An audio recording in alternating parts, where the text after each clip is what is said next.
Hello सबैलाई नमस्कार।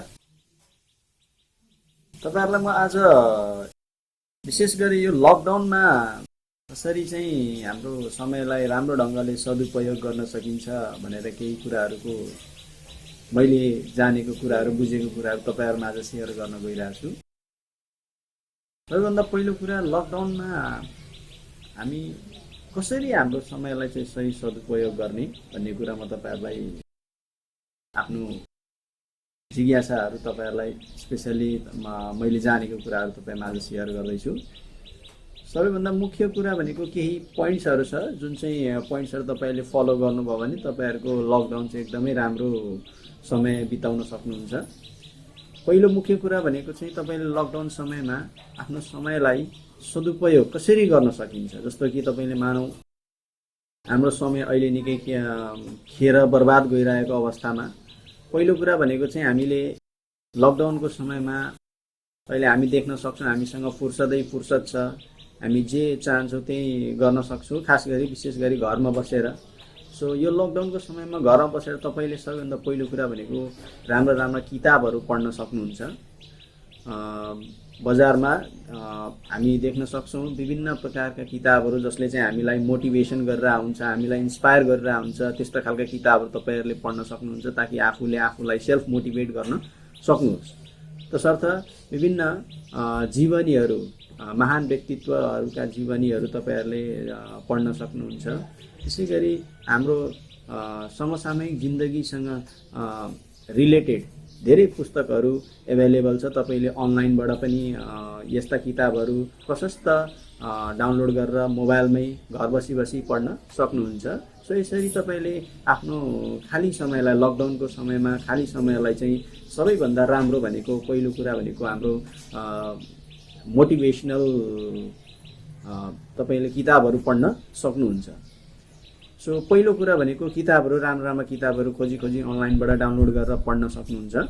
अब यसको अनलाइन कसरी डाउनलोड गर्ने, यसको वेबसाइट के हो भन्ने कुरा मैले लिंक चाहिँ डेस्क्रिप्सनमा राखिदिएको छु। तपाईहरु त्यस लिंकलाई क्लिक गरेर पनि तपाईहरुले मन परेका किताबहरु पढ्न सक्नुहुन्छ।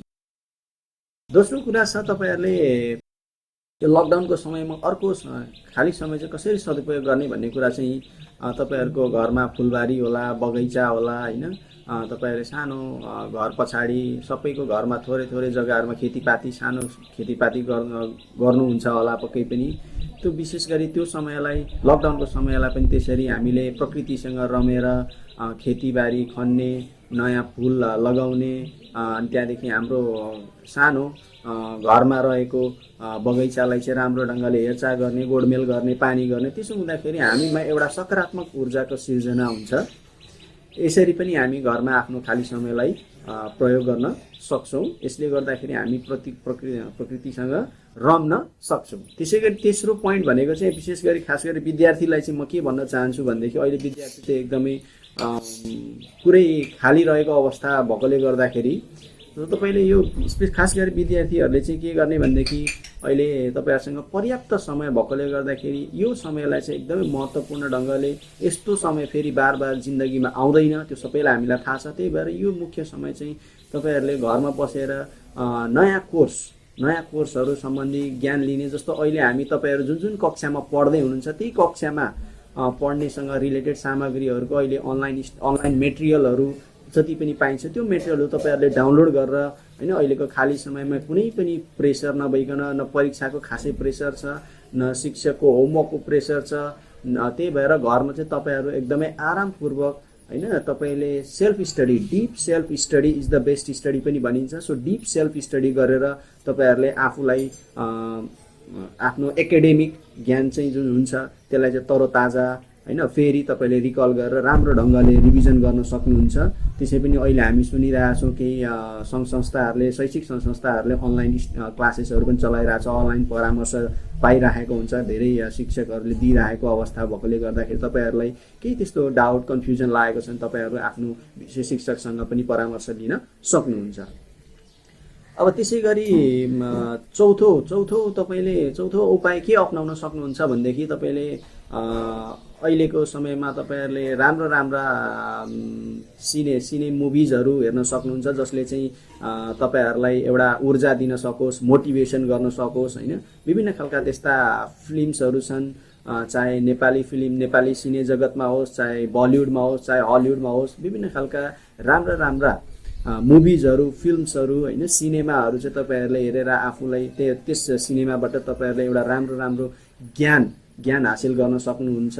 त्यसबाट मुभिजमा पनि धेरै नेगेटिभ सँगसँगै पोजिटिभ कुराहरु पनि धेरै राम्रोहरु छ। नेगेटिभलाई त्याग गर्ने र पोजिटिभ चाहिँ आफूभित्र राख्ने, पोजिटिभ कुराहरु सिक्ने, त्यसले गर्दाखेरि तपाईले नयाँ ज्ञानहरु पनि पाउन सक्नुहुन्छ। त्यसैगरी अरु विकल्प हेर्ने हो भने लकडाउनमा सही समय कसरी यो समयलाई कसरी सदुपयोग गर्न सकिन्छ भनेदेखि विशेष गरी गृहिणीहरुलाई चाहिँ विशेष गरी महिलाहरुले रुचाउने भनेको तपाईको घरमा आफ्नै घरमा किचन हुन्छ।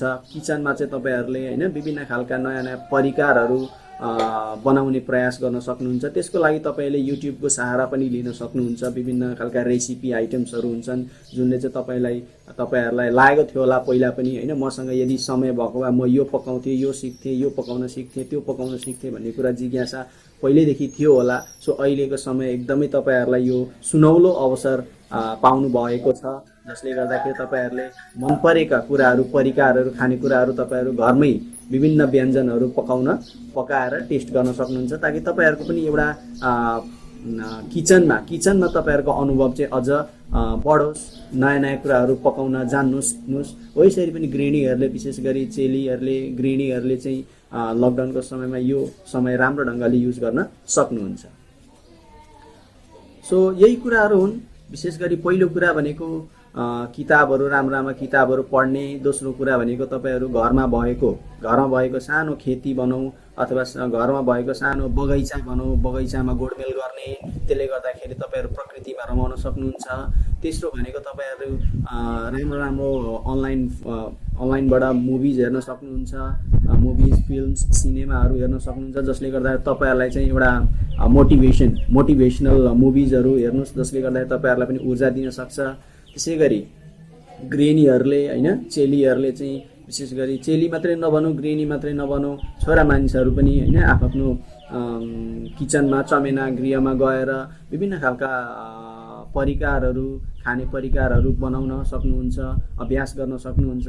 त्यसैगरी सो यही कुराहरु हुन् 4-5 वटा मुख्यतः तपाईहरुले आफ्नो समयलाई राम्रो ढंगले प्रयोग गर्न सक्नुहुन्छ, जसले गर्दाखेरि तपाईहरुमा चाहिँ एउटा राम्रो ऊर्जा थपियोस्, यो समयलाई राम्रो ढंगले तपाईहरु सदुपयोग गर्न सक्नुहुन्छ भन्ने आशा गर्दै, त्यसैगरी तपाईले अब अर्को शारीरिक तथा मानसिक तपाईले व्यायाम पनि बिहान बेलुका गर्न सक्नुहुन्छ, ताकि तपाईहरु बीचमा शारीरिक मानसिक थकाव, यो बन्दबन्दीमा चाहिँ शारीरिक मानसिक थकाव नहोस् हैन। त्यसको लागि पनि तपाईहरुले विभिन्न खालका व्यायाम इत्यादि योगा भयो, फिजिकल एक्सरसाइजहरु भयो, सामान्य फिजिकल एक्सरसाइज पनि तपाईहरु गर्न सक्नुहुन्छ। तपाईहरुले लकडाउनको समयलाई चाहिँ राम्रो ढंगले तपाईले युज गर्नुभयो भने अवश्य पनि तपाईहरुको समय चाहिँ राम्रो बित्नेछ।